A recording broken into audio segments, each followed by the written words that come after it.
ভারতের বিপক্ষে ৩ ম্যাচের টি-20 সিরিজ খেলছে বাংলাদেশ। সিরিজের প্রথম ম্যাচে স্বাগতিকদের কাছে হেরেছে টাইগাররা। দ্বিতীয় ম্যাচে আগামীকাল দিল্লিতে মাঠে নামবে দুই দল। এর আগে জানা গেল ভারতের বিপক্ষে এই সিরিজ দিয়েই আন্তর্জাতিক টি-20কে বিদায় জানাবেন মাহমুদুল্লাহ রিয়াদ।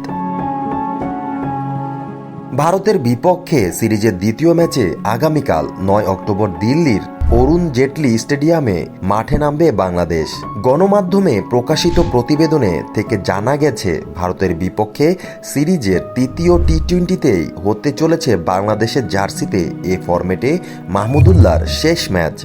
অভিজ্ঞ এই ক্রিকেটার বিসিবিকেও নিজের এই সিদ্ধান্তের কথা জানিয়েছেন বলে জানা গেছে। মাহমুদুল্লাহ টেস্ট ক্রিকেটকে বিদায় জানিয়েছেন ২০২১ সালে।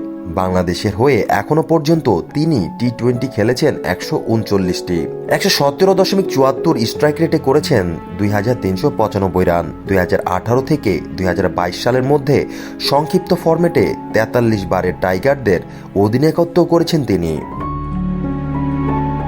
বাংলাদেশ দলের সর্বকালের সেরা ফিনিশার ধরা হয় এমন একজন প্লেয়ার মাহমুদুল্লাহ রিয়াদ, যিনি কিনা টি-20 থেকে অবসর নিতে চলেছেন।